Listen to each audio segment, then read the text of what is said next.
大家好，欢迎来到听书学史。今天我想给大家介绍松原敦子老师所著的《老后独自一人》这本书。大家可以想象一下，如果长时间独自度过晚年的生活，我们会有怎样的感受呢？不结婚，退休后在家独自生活，与他人几乎没有联系，这样的生活会让您感到孤独和恐惧，还是会让您感到自由和向往呢？在不同的人心中，这样的生活会带来不同的感受。以日本为例，预计到2035年，日本将有1/3的人口是65岁以上的老人，老年独居的现象会越来越普遍。现如今，任何人都有可能在晚年独自生活。尽管如此，我们不必为此感到恐慌。本书详细介绍了独居老人所面临的挑战及其应对方法。通过本视频，您将了解到，即使在老后独自一人生活，也可以过得快乐。今天视频的内容包括以下3个部分：第一，老年独居时代的到来；第二，老年独居时会面临的问题；第三，如何避免悲惨的独居老年生活。首先是第一部分，老年独居时代的到来。我们先来讲一个女性的故事，她独自生活了一辈子，直至去世。在27岁时，他在一家基督教医院担任社工。社工的工作是为患者提供医疗和护理咨询，并给予适当的支持。对他来说，这份工作非常适合。他从27岁一直做到退休，度过了充实的日子。作者采访他时，他已经80岁了。他住在政府提供的公共租赁房，玄关十分昏暗，地板上堆满了杂物，水槽里堆积着用过的餐具，柜子里塞满了即食食品，客厅里乱七八糟地堆着报纸和书籍，家里几乎没有坐的地方。在这样一个杂乱的房间里，他独自一人生活。他在60岁时退休，拿到了25年的退休金，相当于1000万日元。他对作者说：“我之所以选择年金，而不是婚姻，是因为我认为年金更可靠。”在从60岁退休到90岁去世的30年间，他依靠每月20万日元的年金生活。在60岁到75岁这一期间，他积极参加了社区的志愿者活动，生活得十分充实。然而到了80岁，他周围的环境发生了巨大的变化，大家开始把他当成老人来对待。他想聊天时，会被推荐去参加老人会；他想去参加幼儿园的志愿者活动，但当他告诉别人他的年龄后，大家都不愿意接纳他。他对政治很感兴趣，但周围没有人和他讨论这些内容。进入80岁后，他几乎不与人交流，大部分时间待在家里。他对作者说：“我好久没说话了，不记得上次说话是什么时候。”他多次重复：“我想和别人说说话。”尽管每月有20万日元的年金，生活中并不缺乏物质，但他却过得并不幸福。孤独和贫困一样令人痛苦。在这次采访后，经过了1年的时间，他出现了认知症状，住进了一家月租15万日元的护理院。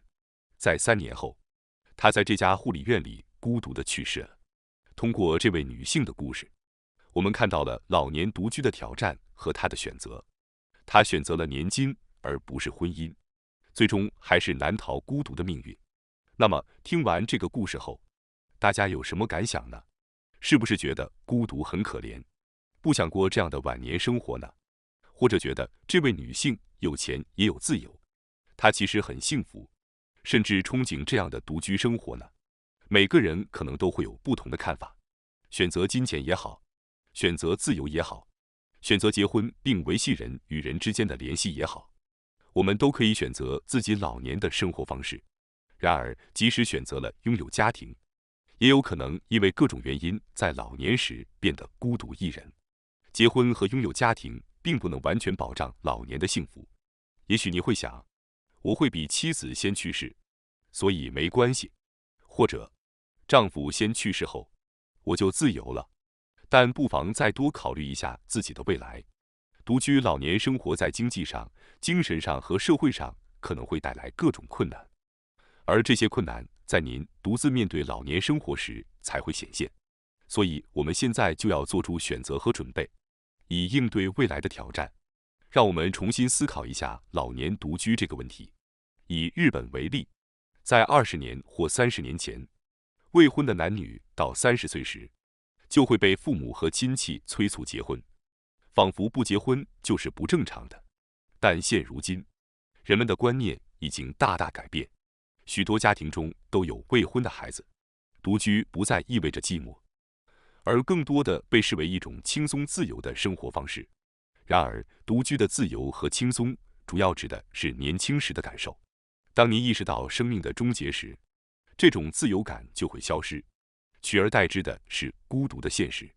根据2023年的调查显示，日本女性的平均寿命约为86.9岁，居世界第一；男性的平均寿命约为81.5岁，居世界第二。日本是世界上最长寿的国家之一。同时，65岁以上的独居老人占总家庭数的10%左右。预计到2035年，这一比例将大幅增加。这意味着日本将成为一个老年人独居的国家。就像我刚才讲到的那位女性一样，随着年龄的增长，越来越多的人会在孤独中迎来死亡，这是一个不容忽视的现实。当然，独居并不一定意味着不幸，有些独居老人可能很幸福，也有些独居老人可能会感到寂寞。随着时代的变化，越来越多的人选择不结婚。预计未来每3名男性中就有1人，每5名女性中就有1人终生不结婚。此外，每3对结婚夫妇中就有1对会离婚。这意味着独居老年人的数量将继续增加，这是一个不可避免的现实。过去的高经济增长期或泡沫经济时代，结婚意味着安稳，女性在年轻时嫁人并操持家务，男性在外工作，退休后拿到退职金，夫妻一起安享晚年。离婚会被社会所指指点点，这样的生活是当时的常态。然而，这个时代已经结束，终身未婚，熟年离婚，只需一个小小的导火索，婚姻生活就可能会走到尽头。社会对离婚的接受度在增加，婚姻这个曾经的保障也不再那么可靠。老龄化问题也十分严峻。预计到2035年，日本东京都每3人中就有1人年满65岁，44%的老年人将是独居老人。希望通过这些数据能让大家看到现实。如果您对此感到不安，请继续观看视频。我将在第3部分讨论如何避免悲惨的独居老年生活。接下来是第2部分，老年独居时会面临的问题。在日本，独居老年人所面临的最大障碍就是担保人。在求职、租房、住院和入住养老机构时，都需要有担保人，而且不仅仅是担保人，有时候还要求必须是亲属担保人。尽管社会上有着各种各样的人，日本社会却仍然默认每个人都结婚并拥有家庭，这显然已经不符合现代社会的实际情况。然而，即使在独居家庭日益增多的今天，担保人的要求仍然是个现实问题。当成为独居老人时，极有可能面临以下3种需要担保人的情况：1、租房； 2、进入养老机构或收费老人院； 3、住院和手术。首先是第一种情况，租房。租过房的人可能都知道，签订租赁合同时，几乎都会被要求提供担保人，这是为了在租金拖欠、死亡后房屋清理和交接等情况时来提供保障。可以说，没有担保人几乎不可能在日本租到房子。如果老年独居且没有担保人，那么只能选择不需要担保人的公共租赁房。然而，这也需要提供存款余额或纳税证明等。日本的许多制度基本上都是在保护强者，所得税和消费税在不断上涨，而公司法人税却在下降。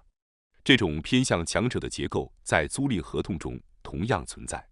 对于有钱的独居老人来说，可以一次性付款购买房子，所以并不是大问题。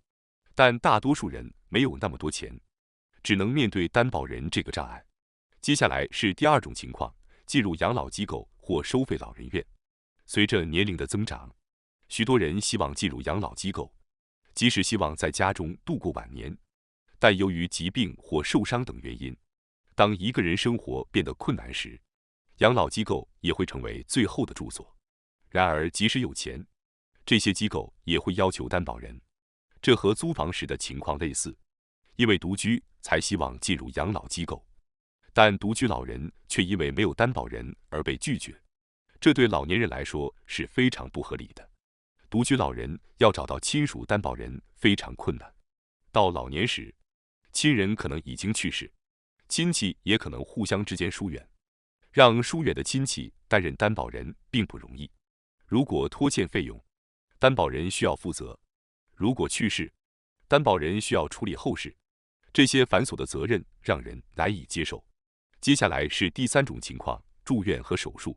在住院或接受手术时，担保人问题也时常出现。住院费用和医疗费用的支付担保，手术或治疗的同意，死亡时的手续和身份担保等都需要担保人。万一手术失败导致死亡，还需要有人来领取遗体。在日本，如果没有担保人，手术可能会被停止。此外，即使本人同意手术，医院仍然常常会要求亲属的同意，这是可以理解的。毕竟医院也不希望治疗费被拖欠或者无人认领遗体，而且后续可能会与亲属发生争执。然而，机械地要求担保人，如果没有担保人就无法住院或手术，这显然是不合理的。这种不合理的现实在老年独居时尤为显著。关于独居老年人面临的担保人要求，如果没有担保人，可以采取以下措施。首先，租房方面，可以选择无需担保人的政府公营住宅，避免无法租房的情况。如果想租私营的出租房，可以询问是否有认识的人经营出租房，或者直接与房东商谈，不需要担保人。这种情况虽不多见，但可以尝试一下。在进入养老院时，可以考虑以下3种对策。第一，设立监护人，通过成年监护制度，指定的监护人可以管理财产和照顾个人。然而，监护人的职责只有在本人意识能力低下时才开始生效，比如出现认知症或精神障碍等情况。第二，签订死后事务合同，可以请司法书士、律师或行政书士处理，虽然可能需要支付一些费用，但建议咨询专业人士。第三，提供存款余额证明，虽然这不是正规的办法，但如果能证明有支付能力，可能会有机会进入养老院，即使被拒绝，也不会有损失。关于住院或接受手术，可以采取以下2种对策。第一，明确表示没有亲属。医院要求担保人的主要原因是担心治疗费被拖欠。如果医院要求亲属作为担保人，可以明确表示自己是独居老人，没有亲属。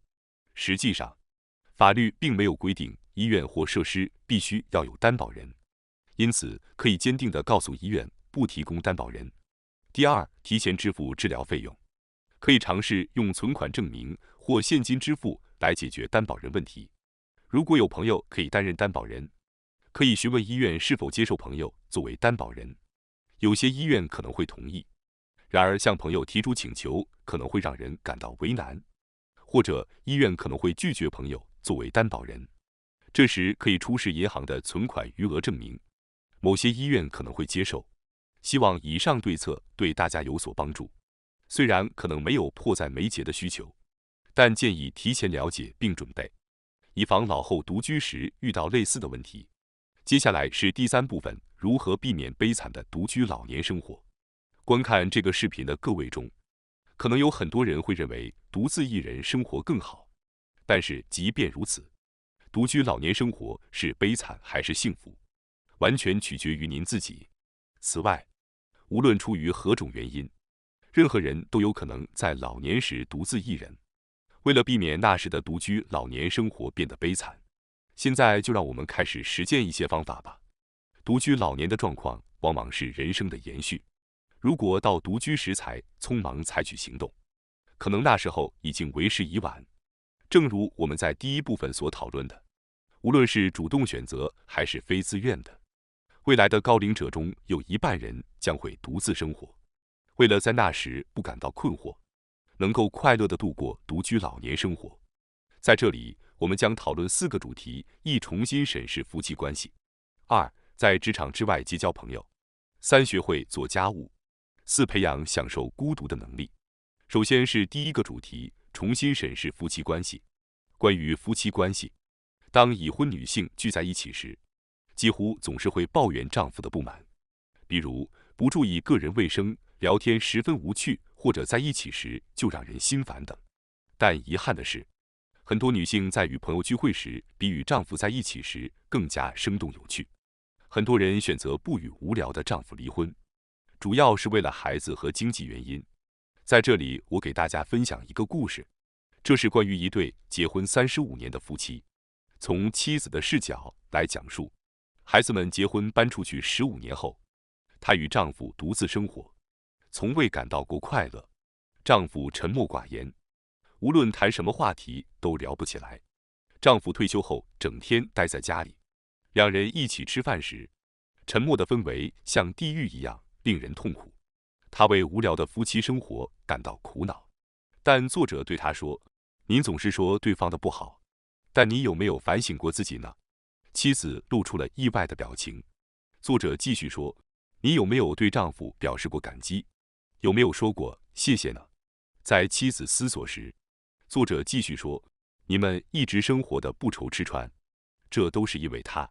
回想一下，虽然他可能很无聊，但您对他的感激之情应该不止这些。”这时，妻子陷入了沉默，似乎有所感悟。作者最后说：“回家后，对他说一声谢谢，这样你们的关系就会变好。人生这么长，既然有伴侣，就应该好好相处，不然太浪费了。”那天晚上，妻子对沉默寡言的丈夫说：“感谢您和我结婚。”丈夫当时惊讶地回应道：“我也十分谢谢您。”并流下了男儿泪。他们虽然并不会因为一句简单的谢谢就能回到原来的关系，但是现在，他们会手牵手在河堤上散步。修复冷淡的夫妻关系其实很简单，一句未曾表达的感激之情足以让关系回温。如果没有传达这份感激，只是一味地指责对方，这对夫妻可能会在老年时各自过着悲惨的独居生活。正在观看视频的您，在看完这个视频后，不妨对您的妻子或丈夫说一句谢谢，当然对朋友或恋人说也可以。这一句简单的感谢可能会彻底改变您未来的生活。接下来是第二个主题，在职场之外结交朋友。无论您是否有伴侣，朋友都是老年生活的重要支柱。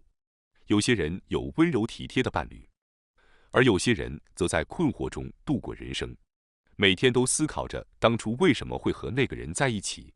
人生千差万别，家庭关系往往难以割舍。人类的本性自私，总有家庭关系变得沉重的时候。但同时，人类又是群居动物，难以完全抛弃社会关系。朋友的存在就在于此。拥有朋友的好处在于，当您需要时，他们可以陪在您的身边；而当您不需要时，也可以轻松保持与其的距离。要结交到好朋友，建议从兴趣爱好开始，无论是钓鱼、看电影、烹饪、下棋等，只要你感兴趣，就可以开始。拥有相同的兴趣，意味着有共同的关注点，很容易就能找到志同道合的朋友，并建立舒适的关系。这并不是说已婚人士可以忽视伴侣。我们之前提到的冷淡夫妻关系好转的故事，表明良好的夫妻关系是非常宝贵的。然而，总有一天，伴侣可能会生病或去世，其中一方终将独自生活。在那时，朋友的存在可以帮助您继续与他人保持联系。兴趣爱好可以拉近彼此的距离，适度的朋友关系可以长久维持。通过兴趣结交的朋友，可能会成为终生的朋友。在独居老年生活到来之前，大家不妨开始一个新的兴趣爱好吧。接下来是第三个主题，学会做家务。能够享受生活的人，即便是独居老年，也不会感到孤单。家务并不仅仅是主妇的工作，其实家务是非常有趣且富有深度的。每个人都需要做家务，而方式各有不同。这使得家务充满趣味。悲惨的独居老年生活的典型特征是生活懒散。回想一下我们在视频开头提到的孤独女性的故事，门厅昏暗，地上杂物堆积，洗碗池里都是脏碗，柜子里全是速食食品。看到这样的场景，你会觉得她在享受生活吗？虽然这有些哲学的意味，但生活在干净整洁的环境中，人会变得更加积极。干净整洁的生活是愉快生活的前提。房间如同心灵的镜子，特别是对于男性来说，往往会在独居后什么都不做，因为从小到大都一直依赖母亲和妻子来照顾一切。也许有的人对此也深有体会。现在就让我们开始自己做饭、洗衣、打扫吧。这样做，即便未来独居，你也不会感到孤单，反而可能会享受家务带来的乐趣。干净整洁的生活环境让人心情愉悦，独居老年不再可怕，而是充满了乐趣。能够享受生活的人不会有孤独的老年。接下来是第4个主题，培养享受孤独的能力。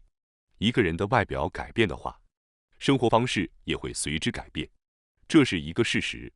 如果您不想过一个孤独的老年生活，首先从外表入手，打扮得看起来像是一个享受生活的人，这一点非常重要。即便您现在非常孤独，每天都有轻生的念头，也不要穿着灰暗的衣服出门。当人的心情低落时，人会自然选择这种颜色的衣服。相反，穿上明亮颜色的衣服，站在镜子前，自己的心情也会变好。穿衣搭配似乎需要品味，但其实关键在于颜色。借助颜色的力量，让自己看起来像一个享受生活的人。通过这样做，我们自己就会变得开朗。相比阴郁的人，心情明亮的人更容易吸引他人。男性可以选择烫平后干净的白色衬衫，整个人的印象都会有所不同。女性则可以选择鲜艳的颜色，比如粉色、黄色、淡紫色和水蓝色。